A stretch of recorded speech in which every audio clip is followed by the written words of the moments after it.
اور اس کے علاوہ مختلف کاموں کے لیے ہیٹ انرجی کو فوسل فیول سے استعمال کرنا شروع کیا، یعنی جو ایندھن ہوتا ہے، کوئلہ ہوتا ہے، پیٹرول ہوتا ہے، تیل ہوتا ہے، تو اس کو استعمال کرنا شروع کیا ہیٹ انرجی کے لیے۔ تو اس طرح سے انسان جو ہے وہ اپنے ماحول پہ اثر انداز ہوتا رہا۔ جیسے یہاں پہ اس تصویر میں دیکھیں تو نیچرل انوائرمنٹ ہے، ابتدائی زمانے میں جو ہے وہ لوگ جو ہیں وہ اس طرح نیچرل انسان جو ہیں نیچرل انوائرمنٹ میں رہتے تھے، را فوڈ کھاتے تھے، لیکن جیسے جیسے وقت گزرتا گیا تو لوگوں نے جو ہے وہ اپنے انوائرمنٹ کو چینج کرنا شروع کیا، گھروں کی تعمیر شروع کی، اس کے علاوہ فیولز یعنی ایندھن کو استعمال کرنا شروع کیا۔ تو اس طرح سے انسان جو ہے وہ اپنے انوائرمنٹ، اپنے ماحول پہ اثر انداز ہوتا ہے مختلف ایکٹیویٹیز کے ذریعے۔ اور جیسے جیسے لوگوں کا یعنی ہیومن بینگز کا معیار زندگی بہتر ہوا، بلند ہوا، ویسے ویسے جو ہے وہ پاپولیشن زیادہ ہوتی گئی۔ تو پاپولیشن زیادہ ہوتی گئی تو پاپولیشن ایکسپلوژن کا جو ورڈ ہے وہ کس کے لیے استعمال ہوتا ہے؟ Sudden increase in number of population, sudden increase in number of particular species. جیسے ہم ہیومن بینگز کی بات کریں تو انسانوں کی پاپولیشن جب بہت تیزی سے بڑھتی ہے تو ہم کہتے ہیں کہ پاپولیشن ایکسپلوژن ہے۔ جیسے کہ ہم اپنے کنٹری پاکستان کی بات کریں تو پاکستان جب وجود میں آیا 1947 میں، تو اس وقت پاکستان کی آبادی تقریباً ایک اندازے کے مطابق 32.5 ملین تھی۔ مختلف رپورٹس میں یہ جو تعداد ہے پاکستان کی آبادی کی، یہ تھوڑی سی اس سے ویری بھی ہو سکتی ہے، چینج بھی ہو سکتی ہے، لیکن ایک اندازے کے مطابق تقریباً 32.5 ملین آبادی تھی پاکستان کی، جو کہ اب زیادہ ہو کے یعنی بڑھتے بڑھتے اب کرنٹلی تقریباً 180 ملین ہو گئی ہے، یعنی اتنی زیادہ جو ہے وہ آبادی انکریز کر گئی ہے۔ جیسے کہ یہاں پہ ہم اس گراف میں دیکھیں تو یہاں پہ 10 سال کا ڈیٹا، ڈیکڈ کہتے ہیں 10 سال کا ڈیٹا، ڈیکڈ ہوتا ہے 10 سال، یعنی 1951 سے 1961 تک ایک ڈیکڈ ہوگا، اسی طرح سے اگلے اگلے 10 سال کرتے جائیں تو ڈیکڈز بنیں گے۔ تو یہ ایک رپورٹ ہے جس میں کہ یہاں پہ پاپولیشن 1951 سے 2011 تک دکھائی ہوئی ہے، تو یہ کیا ہے، بہت زیادہ انکریز کر رہی ہے۔ تو اگر ورلڈ وائڈ یا جنرلی دیکھیں تو 20 ایئرز اگو یعنی 20 سال پہلے انسانوں کی جو آبادی ہے وہ تقریباً 2% یا 2% پر ایئر کے حساب سے انکریز کر رہی تھی۔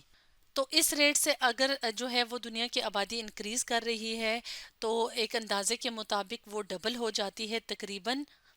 ہر 35 سال بعد، 35 ایئرز کے بعد۔ تو جیسے جیسے آبادی بڑھتی جاتی ہے ویسے ویسے لوگوں کی ڈیمانڈ جو ہے وہ خوراک کے لیے اور سپیس یعنی رہنے کے لیے جو ہے وہ رہنے کی جو جگہ ہوتی ہے اس کے لیے ڈیمانڈ زیادہ ہو جاتی ہیں۔ تو اس طرح سے پاپولیشن جو ہے وہ اسی طرح اگر انکریز کرتی جائے تو مسئلے جو ہیں، جو پرابلمز ہیں، وہ وقت گزرنے کے ساتھ ساتھ زیادہ ہو جاتے ہیں۔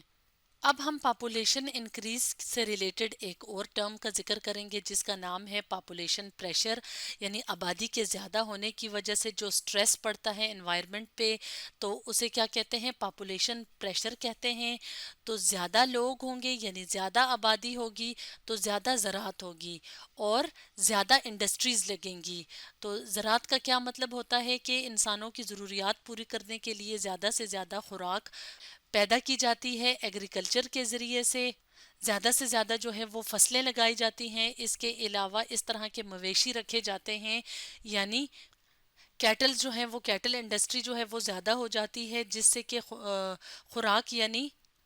گوشت اور دودھ وغیرہ ملتا ہے۔ تو اس سے کیا ہوتا ہے کہ جیسے آبادی بڑھتی ہے تو جو قدرتی ماحول ہوتا ہے جیسے جنگلات وغیرہ ہوتے ہیں ان کو کاٹ کے ان کو ختم کر کے فصلیں اگائی جاتی ہیں، اس کے علاوہ انڈسٹریز لگائی جاتی ہیں، جس کی وجہ سے کیا ہوتا ہے کہ ہمارا جو نیچرل ماحول ہے اس پہ سٹریس آ جاتا ہے، پریشر آ جاتا ہے۔ اس کے علاوہ ملک کی جو اکانومی ہے، معیشت ہے، وہ بھی خراب ہو جاتی ہے کیونکہ پرابلمز بہت زیادہ ہوتے ہیں۔ اور اگر بات کی جائے ڈیولپنگ کنٹریز کی، جیسے کہ ہمارا کنٹری پاکستان ایک ڈیولپنگ کنٹری ہے، تو جیسے جیسے آبادی بڑھتی ہے تو پاورٹی یعنی غربت زیادہ ہو جاتی ہے اور ہماری جو اکانومی ہے اس پہ بوجھ پڑتا ہے، اور ملک کے اندر جو ریسورسز ہوتے ہیں، جو وسائل ہوتے ہیں، وہ پھر کافی نہیں ہوتے کہ وہ پوری اتنی زیادہ پاپولیشن کو اویلیبل ہوں۔ تو ڈیولپنگ کنٹریز کے اندر جو ریسورسز ہوتے ہیں وہ لمیٹڈ ہوتے ہیں، وہ محدود ہوتے ہیں، تو ان پہ کیا ہوتا ہے، برڈن پڑ جاتا ہے، بوجھ پڑ جاتا ہے۔ تو اس طرح سے پاپولیشن پریشر کی وجہ سے جو ہے وہ انوائرمنٹ پہ سٹریس پڑتا ہے، اور ہیومن بینگز اپنی ایکٹیویٹیز کی وجہ سے نیچرل انوائرمنٹ کو تبدیل کر دیتے ہیں آرٹیفیشل انوائرمنٹ میں۔ تو اب ہم ایک ٹیبل کی ہیلپ سے، ایک ٹیبل کی مدد سے جو ہے وہ ہیومن پاپولیشن کرائسس کو دیکھیں گے، یعنی ہیومن پاپولیشن انسانی آبادی کی وجہ سے کیا کیا کرائسس، کیا کیا بحران پیدا ہو سکتے ہیں۔ بحران کہتے ہیں کریٹیکل کنڈیشن، یعنی بہت سخت کنڈیشنز آ جاتی ہیں، یا کسی جگہ پہ بہت سخت صورتحال پیدا ہو جاتی ہے، اور یہ صورتحال یہاں پہ جو ہم ڈسکس کر رہے ہیں وہ کس وجہ سے ہے، پاپولیشن انکریز کی وجہ سے، آبادی کے زیادہ ہونے کی وجہ سے۔ تو یہاں پہ ہم دیکھتے ہیں reason for world population explosion, یہاں پہ بتایا ہوا ہے کہ کیا وجوہات ہیں جس کی وجہ سے دنیا کی آبادی زیادہ ہوتی ہے، اور یہاں پہ کانسیکوینسز آف پاپولیشن انکریز، یعنی پاپولیشن جب زیادہ ہو جاتی ہے تو اس کے کیا نتائج ہوں گے۔ تو سب سے پہلی ریزن دیکھتے ہیں disease prevention medicine, public personal and food hygiene. Disease prevention medicine کا مطلب ہے کہ جیسے جیسے سائنس ترقی کر رہی ہے، مختلف بیماریوں کے لیے مختلف ادویات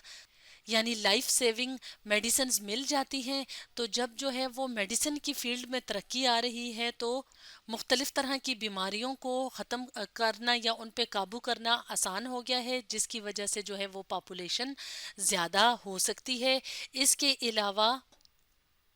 اچھے طریقے سے رہ سکے، یعنی کہ سراؤنڈنگ جو ہیں وہ کلین ہوں، اس طرح سے جو ہے وہ کچھ میتھڈز اپنائے جائیں کہ جو ارد گرد کا ماحول ہے وہ صاف ستھرا ہو، اس کے علاوہ بیماریوں کا پھیلاؤ نہ ہو، تو اسے کہتے ہیں پبلک ہائیجین۔ پرسنل ہائیجین کا مطلب ہے اپنی صفائی کا خیال رکھنا تاکہ زیادہ سے زیادہ جو ہے وہ صحت مند رہ سکیں اور بیماریوں سے بچا جا سکے۔ فوڈ ہائیجین کا مطلب ہے کہ فوڈ کی پریپریشن میں، فوڈ کی ہینڈلنگ میں صفائی کا خیال رکھا جائے، تو اس طرح کے اقدامات سے کیا ہوتا ہے کہ بیماریاں لگنے کے چانس کم ہوتے ہیں اور پاپولیشن انکریز کر سکتی ہے۔ تو پاپولیشن جب انکریز ہوگی تو اس وجہ سے اوور کراؤڈنگ ہو جائے گی، اس کے علاوہ لیونگ سپیس کم پڑ جائے گی، یعنی رہنے کی جگہ کم پڑ جائے گی، زیادہ سے زیادہ جرائم ہوں گے، اور سوشل ڈیزیزز، معاشرتی بیماریاں زیادہ پھر پھیلنا شروع ہو جائیں گی۔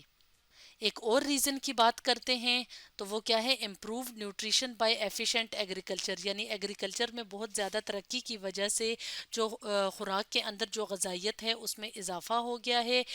اور دن بدن ایگریکلچر میں ترقی آ رہی ہے، تو یہ بھی ایک ریزن ہو سکتی ہے پاپولیشن ایکسپلوژن کی۔ تو جتنی زیادہ پاپولیشن ہوگی اتنی ان کی فوڈ کی ڈیمانڈ زیادہ ہوگی، تو فوڈ کی ڈیمانڈ زیادہ ہوگی اتنا ہی فوڈ کا کرائسس ہوگا، یعنی خوراک کی کمی ہوگی، اسپیشلی جو غریب ممالک ہیں یا وہ ممالک جہاں پہ جو ہے وہ فوڈ یا ایگریکلچر نے بہت زیادہ ترقی نہیں کی ہوتی، تو وہاں پہ کیا ہوگا، پھر سٹارویشن ہوگی، یعنی کہ فاقے ہوں گے، بھوک ہوگی۔ ایک اور ریزن دیکھ لیتے ہیں، وہ کیا ہے، housing and living standards improved, یعنی کہ جو رہنے کا طرز زندگی ہے وہ امپروو کر گیا ہے، جس کی وجہ سے پاپولیشن زیادہ ہو گئی ہے۔ تو پاپولیشن ول آؤٹ اسٹرپ فوڈ سپلائی، یعنی کہ فوڈ سپلائی کم پڑ جائے گی اور پاپولیشن زیادہ ہو جائے گی، تو یہ بھی کیا ہوگا، کنسیکوینس ہوگا، نتیجہ ہوگا پاپولیشن ایکسپلوژن کا۔